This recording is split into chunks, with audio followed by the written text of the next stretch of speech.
Hello and welcome viewers. You're watching this special presentation of Sansad TV with your host Kriti Mishra. Finance Minister has tabled the Economic Survey in Parliament. The survey is a compilation of the Indian economy's performance and government policies, as well as the outlook for the upcoming financial year. The Economic Survey is crafted by the Chief Economic Advisor. And joining us right now is the Chief Economic Advisor, Mr. V. Anantha Nageswaran. Sir, welcome to Sansad TV and thank you so much for joining us. You're welcome. Sir, despite global economic uncertainties, Indian economy remains strong.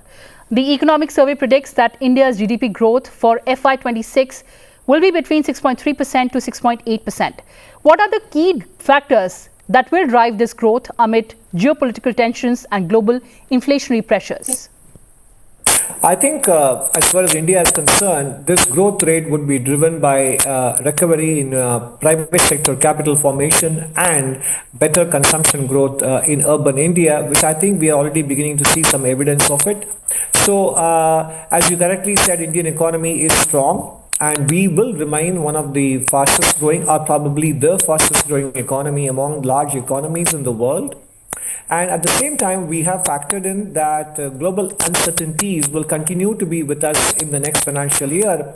And that is why we were cautious in projecting a growth number, which we believe is realistic. And if global conditions turn more favorable in terms of foreign investments, in terms of exports, then certainly there is a possibility of us achieving a growth rate closer to 7% rather than between 6.3 and 6.8%. Absolutely, sir. And let's keep our fingers crossed for that. But significant improvements were observed in the labor market indicators as well, including a decline in the unemployment rate and increased labor force participation. But the survey addresses the potential impact of AI on employment. Now, labor in the AI era, crisis or catalyst? How do we navigate this labyrinth, sir? So obviously right now it is a chapter that is forward looking and futuristic in nature, because right now AI deployment has not been extensive enough in any part of the world for it to have a noticeable impact one way or the other on the labor market.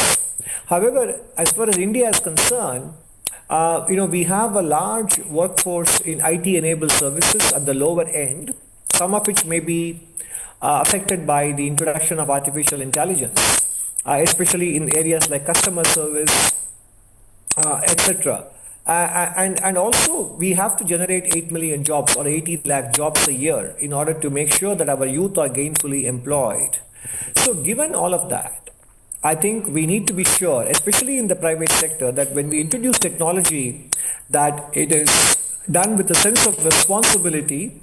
And also the private sector and academia should join hands and take initiatives right now to prepare our Indian youth to be able to take advantage of new technology, participate in it, raise their own productivity and incomes along with it. And that should open up newer horizons for both technology and labor deployment. So we need to make it a win-win. And that challenge is there for every country, but it is just much more for India given the numbers. And that is the consciousness that we want to bring about. And that is why we dedicated an entire chapter to it. Back to you. Right, sir. And sticking to employment opportunities, of course, CAPEX saw a significant uptick in the post-election period with a trend rate increase of 38.8% across major infra sectors. How do you see the impact of CAPEX on employment, particularly in labor-intensive sectors like construction and manufacturing, both in the medium term and the long term? Sure. I think it is obvious to say that creation of infrastructure generates economic activity apart from directly employing people, and that in turn will automatically lead to higher income growth and better demand. And therefore it goes without saying that infrastructure related investment is both is doing a double job here. One is to boost the supply side potential of the economy, and the other thing it does is to also generate incomes and employment growth for people, and therefore becoming a source of demand as well. And that will continue to be the case, whether it is led by the public sector, whether it is done in partnership with the private sector, or if it is handled entirely by the private sector. This kind of contribution from infrastructure investments will remain significant in the years to come. And moving on, the survey also noted that while the government has pursued policies to support MSMEs like boosting access to finance and providing market linkages, but sir, the regulatory compliance burden has remained a challenge for long.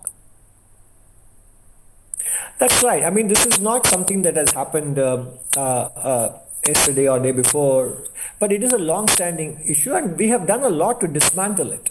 This government has done a lot to reduce the compliance burden on businesses starting from 2014 because of the emphasis on ease of doing business and through Jan Vishwas 1.0 and encouraging states to undertake business reform action plans, etc.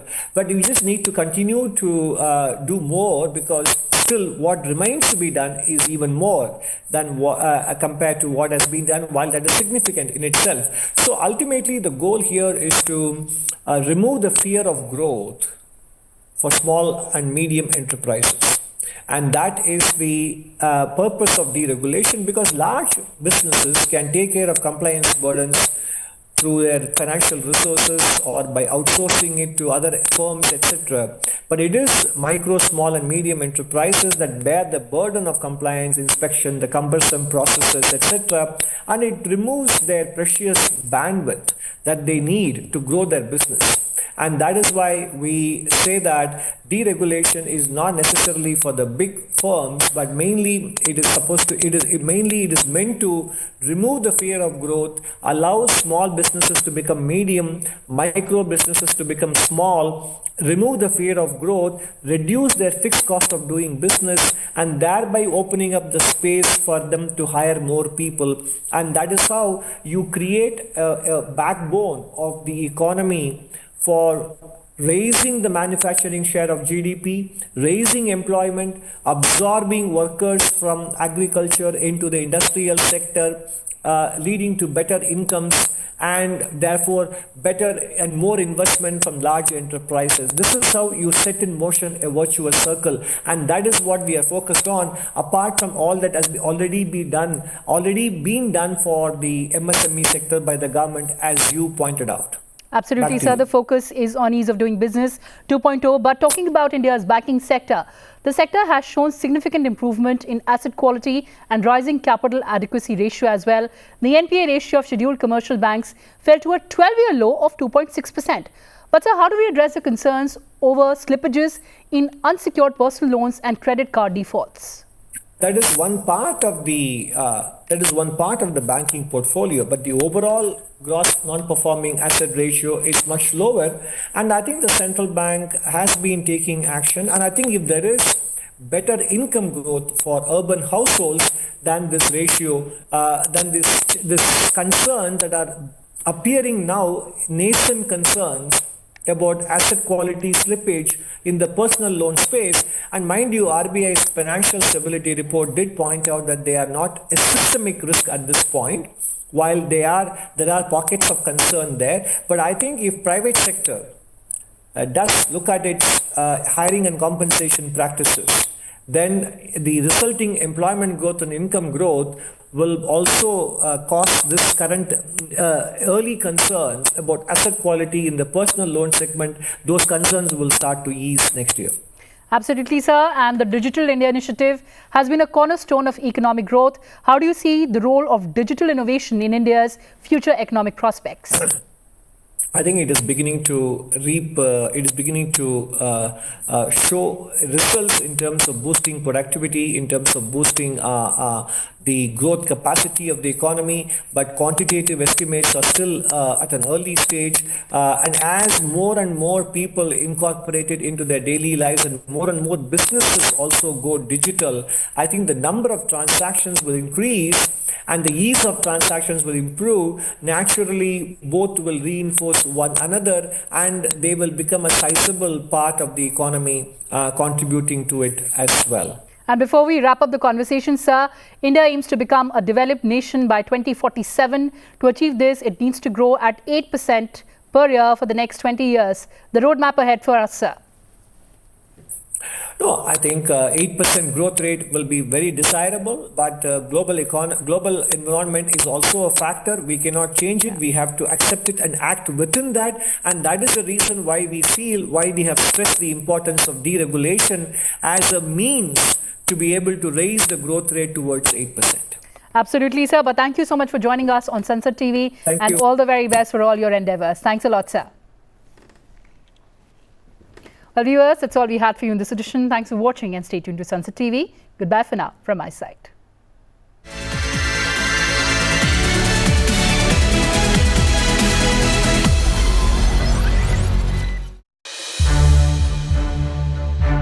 To watch more programs of Sansad TV, subscribe to our YouTube channel and don't forget to like and share them.